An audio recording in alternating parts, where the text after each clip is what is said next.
उपांत अंचल सुमेरबंध सांगीडिहा उपरपांग जासीस पांगा चारिगोटी पंचायत रे निशामुक्त मद विरोधी आंदोलन जारी रही।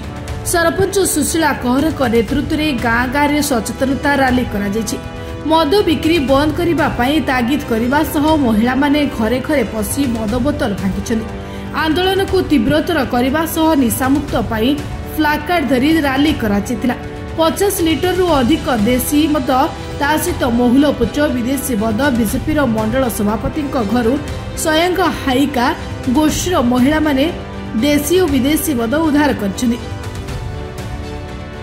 विदेशी मद सह मद रंधारे व्यवहृत सरंजाम जबत करथिले महिला माने। पुलिस एवं अबकारी विभाग ए दिगरे गुरुत्व न देले आगामी दिन में आंदोलन तीव्र कहिसेंति सरपंच। सेपटे किरानी दुकान रे बेआईन देशी विदेशी मद बेपारी माने आमे पुलिस को पैसा देउछु तेणु गाँव माँ माने केते मद बंद करने चेष्टा कले भी आमको किछि फरक पड़िबो नाही बोली कहूथिबा कहिछनि। स्वयं सहायिका गोष्ठीर माँ माने ग्रामर माँ माने कहवा अनुଯାयी स्वामी माने मद पीले पिलामानकर भविष्य नष्ट हेउछि एवं धन जीवन नष्ट हेबा सहित परिवार रे अशांति हेउछि। अति कम बयस रे जीवन चली जाउछि। एही कारणरू प्रत्येक परिवार माँ माने मदमुक्त निशामुक्त करबा निमंते आंदोलन को ओह्लाइथिबा कहिछनि। जहा करि पारिले नै प्रशासन ताहा आज करके देखैचंती स्वयं सहायता महिला गोष्ठी। ये होची कंधमाल जिला फिरिंगिया ब्लॉक अंतर्गत सारिंग सुमरबंध पंचायतर ग्रामर आज ये पंचायत रे ग्रामर महिला माने स्वयं सहायता महिला माने आज मद मुक्त करिया पई आज आंदोलन को ओह्लैचंती। दीर्घ दिन धरी से माने मद को केमती मुक्त करिया पई से माने चाहुथिले किंतु ताहा हेई पारु नथुला कारण ना जो मद बिकु जो दुकानी माने से माने ब्लैक रे बिकुचंती से माने तांको जो परिवार मानक जो हैरान होचंती जो मद पी जो समस्या घटुची गंडगोल घटुची रास्ता दुर्घटना होती विभिन्न प्रकार समस्या को लेकिन से माने आज देखी आज से माने निजे अंटा भिड़ी महिला माने जे मद को आमे मुक्त करिवु आउ आम परिवार एवं आम संसार को आम शांति रखिबू ए नहीं से माने आज माने आंदोलन को ओह्लैचंती। तेणु आम आसतु ए समय किछि माँ माने अछंती आम से प्रतिक्रिया नेबा से माने कोन कहउचंती आम तांको ठार प्रतिक्रिया नेबा।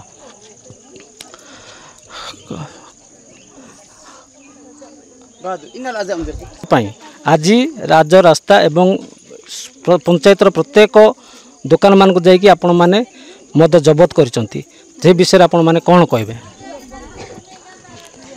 आज्ञा आम कौन जबत कर मद जमी बंद करदे आम से ही चाहूँ दुकान मानक बंद करने आम स्वामी माने आउ पिला माने भी मद पीकी आम मानक पाटितुंड गंडगोल करोसी अच्छी ताहा किसी नहीं कि बिक्री की भी से मद पीउछंती आ परिवार चलाऊना आम पिला छुआ धरिक आम केमती चलेबू आम से ही चाहूँ से किसी भी कर पारुना से आम कौन भाविचु जे नाई आम थाना रे देइथिलु 3 थर एफआईआर देलुनी आ 3 थर को आज आम एटुक आसी अच्छु तापरे आम आज आंदोलन करूचु आंदोलन जदि बंद करदेबे दुकान मानक मद जदि बंद हब कहले आम परिवार भी शांति रे चलिबो आम स्वामी माने भी शांति रे टिके रहिबे। देखो तो भौणी कहते जे मद पीवा द्वारा तांको परिवार अशांति घटुची एवं युवपीढ़ी मानकर भविष्य नष्ट होची जारी फल रे तांकर धन जीवन नष्ट होउथिबा जोगु से आज कहउतंती जे आम मद मुक्त हेले आम परिवार शांति रहिबे एवं आम गाँर माने शांतिपूर्ण एरिया हबो आउ जारी फल रे आम गाँर लोक मानकर भविष्य उज्जवल हबो। ए नै आज आउ जणे भी आम पाखरे माँ अछंती आम तांको ठारू मध्ये प्रतिक्रिया नेबा से आमको कहिबे कौन कहबे माँ आपण माने आज मद बंद मुक्त बंद करिया मद बंद करूछु आज्ञा एथि जे हमर स्वामी माने आसिकी हमको गाड़ी करूछंती आ दिन बेला सकाळ ठारू जाउछंती सन्ध्या जाक मद पिउछंती आ राति रे आसुछंती आ गाड़ी करूछंती। आज आपण माने केते मद आपण माने मद संग्रह कले आ से मद को डमा पदरा आ गागड़ पदर रे मद पाइलु केते लीटर पाइले 40 लीटर पाइ छु आगे डमा पदर 40 लीटर डमा पदर 40 लीटर आ गागड़ 40 ରୁ ଏଭବ ମଦ ଜବତ କରାଯାଇଛି ଏବଂ ବିଦେଶୀ ମଦ ମଧ୍ୟ ଜବତ କରାଯାଇଛି ଆଉ ଦେଶୀ ମଦ ମଧ୍ୟ ଜବତ କରାଯାଇଛି। ଏ ନେଇ ଆମେ ଦେଖୁଛୁ ଯେ ଏରିଆରେ କେବେ ପ୍ରଶାସନ ଏ ପ୍ରତି ଗୁରୁତ୍ୱ ଦେବ, ସରକାରଙ୍କର ଏଭଳି କେବେ ଦୃଷ୍ଟି ପଡ଼ିବ এই ମଦ ଆନ୍ଦୋଳନକୁ ନେଇ। ତେଣୁକରି ଆସନ୍ତୁ ଆମ ସହିତ ଜଣେ ଭାଇ ଅଛନ୍ତି, ତାଙ୍କଠାରୁ ମଧ୍ୟ ଆମେ ପ୍ରତିକ୍ରିୟା ନେବା।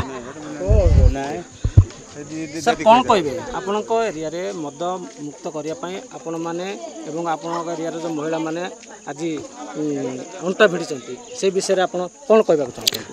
ଆଜ୍ଞା ମୁଁ କହିବାକୁ ଚାହୁଁଛି ଆଉ ଯେଉଁ ମହିଳାମାନେ ଯେଉଁ ମାଆ ମାନେ କହୁଛନ୍ତି ନାହିଁ କି ମଦ ମାନେ ବିକିବା ପାଇଁ ବନ୍ଦ କରିବା ଆଉ ସମସ୍ତ ଆମର ପରିବାର ଯାକ ସମସ୍ତ ପଞ୍ଚାୟତରେ ଯଦି ମଦ ବନ୍ଦ ହେବ ବୋଲି ଆମେ ଶାନ୍ତିରେ ଚଳିବା, ଆମର ସ୍ୱାମୀମାନେ ମଧ୍ୟ ଭଲରେ ରହିବେ, ଏମିତି ଆକ୍ସିଡେଣ୍ଟ ହେଇକି ମରିବେ ନାହିଁ କି ଆମକୁ ପିଟାମରା କରିବେ ନାହିଁ ଆଉ ଏମିତି ଗଣ୍ଡଗୋଳ କରିବେ ନାହିଁ, ଏମିତି ସବୁ କହୁଛନ୍ତି ଆଜ୍ଞା। ଆଜି ଆପଣମାନେ କେତେ ଲିଟର ମଦ ପାଇଲେ କ'ଣ କହିବେ? ହଁ ତ ଏମିତି କି ସବୁ ମାଆ ମାନେ ଏମିତି ବିରୋଧ କରୁଛନ୍ତି, ତେଣୁକରି ଆମେ ବି ଆମକୁ ଡାକୁଛନ୍ତି ତମେ ବି ଆସ ଆମ ସାଙ୍ଗରେ ଆସନ୍ତୁ ବୋଲି ଡାକିଛନ୍ତି ଆଜ୍ଞା ଆଉ ଆମେ ଆସିଛୁ। କାହା କାହା ପାଖରୁ ମଦ ଆଜି ଆପଣମାନେ ଜବତ କଲେ, କେତେ ଲିଟର ମଦ ଜବତ କଲେ? ଏଇଟା 4-5ଟା ଗାଁ ମାନେ ପଶିଲେ ଆଉ ଦୁଇଟା ଗାଁରେ ପାଇଲେ। ଡମାପଦର ଦେବେଶ୍ୱର ଦୀପ ଯିଏକି ମଣ୍ଡଳ ସଭାପତି ଆଉ ସିଏ ତାଙ୍କ ଘରେ ଏକା ମଦ ଦେଶୀ ମଦ ପାଇଲେ 40 ଲିଟର ଆଉ ବିଦେଶୀ ମଦ ପାଇଲେ 13ଟା ବିୟର ବୋତଲ ଯାକ, ଏମିତି ସବୁ ସେମାନେ ରଖିଥିଲେ। ଆଉ କେତେ ଜିନିଷ ପାଇଲେ ନାହିଁ, ଲୁଚାଇ ଯାଇଥିଲେ, ସେଟା ପାଇଲେ ନାହିଁ, ସେଟା ଆମେ ଦେଖିଛୁ। ତାପରେ ଆସିଲୁ ଗାଗଡ଼ପଦର ମଧ୍ୟ କେତେଟା ଜିନିଷ ଏ ଯେଉଁ ଦେଖାଯାଉଛି ମାନେ ବାସ ଆଉ ହାଣ୍ଡି ଯାକ ବୋତଲ ଯାକ ଆଉ ଡ୍ରମ୍ ଯାକ ଏସବୁ ଜିନିଷ ଆଉ ତାଙ୍କ ଜାଗା ମଧ୍ୟ ସେମାନେ ସ୍ପର୍ଶ କଲେ ଆଉ ଏମିତି ସବୁ ଜିନିଷ ମଧ୍ୟ ଆଣିଛନ୍ତି, ସେଇଟା ମଧ୍ୟ ଆମେ ଦେଖିବାକୁ ପାଉଛୁ। ଏମିତି ବହୁତ ଆମର ପଞ୍ଚାୟତରେ ଆଜ୍ଞା ଏମିତି ମଦ ବିକ୍ରି ହେଇକି ଲୋକମାନେ ହଇରାଣ ହେଉଛନ୍ତି। କେତେ ଲୋକ ତ ତାଙ୍କ ମାଇଝିମାନଙ୍କୁ ମଧ୍ୟ ବାଡ଼ାପିଟା କରିକି ମାନେ ସେ ମାଇଝିମାନଙ୍କୁ ମାନେ ମରଉଛନ୍ତି, ମାନେ ମର୍ଡର କରୁଛନ୍ତି। ତାପରେ ବାଇକ୍ରେ ମଧ୍ୟ ପ୍ରାୟ ଲୋକ ଆକ୍ସିଡେଣ୍ଟ ହେଇକି ମରୁଛନ୍ତି ଆଜ୍ଞା। ତେଣୁକରି ଆମେ ମଦ ବନ୍ଦ କଲେ ଆମ ପରିବାରରେ ବା ଆମ ଅଞ୍ଚଳରେ ଆମ ପଞ୍ଚାୟତରେ ଆମ ଲୋକ ଆଉ ସମସ୍ତେ ଆମେ ମିଳିମିଶି ଆମେ ଚଳିଥାନ୍ତୁ। ଯେଉଁମାନେ ତ ପିଉଛନ୍ତି, ଯେଉଁମାନେ ତ ପିଉନାହାନ୍ତି ଆଉ ନ ପିଇବା ଲୋକ ମଧ୍ୟ ସେମାନେ ଦୁଃଖ ପାଉଛନ୍ତି, କାହିଁକି ଲୋକ ମରୁଛନ୍ତି। ତାପରେ ମଦମାନଙ୍କ ସାଙ୍ଗରେ ଝଗଡ଼ାଝାଟିଆ ବି ହେଉଛନ୍ତି, ବୁଝାଇଲେ ମଧ୍ୟ ସେମାନେ ବୁଝୁନାହାନ୍ତି। ବନ୍ଦ କର ବୋଲି କହିଲେ ମଧ୍ୟ ସେମାନେ ଆମ କଥା ବି ଶୁଣୁନାହାନ୍ତି, ଅଧିକ ସେମାନେ ଯାଉଛନ୍ତି, ଆମକୁ କିଛି କରିପାରିବ ନାହିଁ ବୋଲିକି କହୁଛନ୍ତି। ଏମିତି କି ଗାଗଡ଼ପଦର ମଧ୍ୟ ପାଇଲେ, ଆମର ଡମାପଦର ମଧ୍ୟ ଦେବେଶ୍ୱର ଘରେ ପାଇଲେ ମଧ୍ୟ ଆଉ ଆଗତର ମଧ୍ୟ କେତେ ବହୁତ ଥର ମାନେ କୁହାହେଇଥିଲା, ସେମାନେ କିଛି ମାନିଲେ ନାହିଁ ଆଉ କେତେ ମନା କଲେ ବି ସେ ମାନୁନାହାନ୍ତି ଆଜ୍ଞା।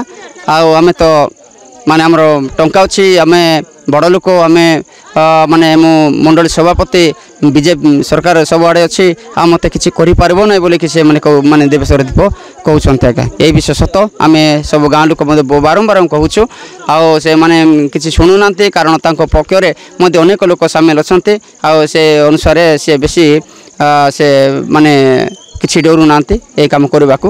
ତେଣୁକରି ସେ ମାନେ ଅଧିକ ଏସା ମଦ ବିକୁଛନ୍ତି, ସେଇଟା ମୁଁ ଜାଣିଛି। ଦେଖନ୍ତୁ ଭାଇ ଯେଉଁ ବିଷୟରେ କହୁଥିଲେ ଯେ ଯିଏ ଅଛନ୍ତି ସିଏ ମଦ ବିକୁଛନ୍ତି, ସିଏ ଶୁଣୁନାହାନ୍ତି, ସେ ଗୋଟେ ପ୍ରଭାବଶାଳୀ ବ୍ୟକ୍ତି ହେଇପାରିଥାନ୍ତି କି ତାଙ୍କର କିଛି ଉପର ହସ୍ତକ୍ଷେପ ରହିଛି, ଯାହାଦ୍ୱାରା କି ପୋଲିସ ପ୍ରଶାସନ କିମ୍ବା ଏକ୍ସାଇଜ ଡିପାର୍ଟମେଣ୍ଟ ତାହା କିଛି ତାଙ୍କର ମାନେ କୌଣସି ପ୍ରକାର ପଦକ୍ଷେପ ନେଇପାରୁନାହାନ୍ତି। ତେଣୁ ଏହି ସମୟରେ ଆମେ ଗୋଟିଏ ବିଷୟ ଆମେ ଆଲୋଚନା କରିବା ଯେ ପ୍ରଶାସନ ଏବଂ ସରକାରଙ୍କର ଏହି ଯେଉଁ ମଦ ବନ୍ଦ ଆନ୍ଦୋଳନକୁ ନେଇକି କେତେ ଦୂର ଦୃଷ୍ଟି ଦେବେ ଆଉ କେତେ ଦୂର ତାର ପଦକ୍ଷେପ ନେବେ, ସେ ନେଇ ଆଗକୁ ଦେଖିବାକୁ ବାକି ରହିଲା। କନ୍ଧମାଳ ଜିଲ୍ଲାରୁ ଭବାନୀ ଶଙ୍କର ଜେନାଙ୍କ ରିପୋର୍ଟ, ନିରପେକ୍ଷ ନ୍ୟୁଜ୍।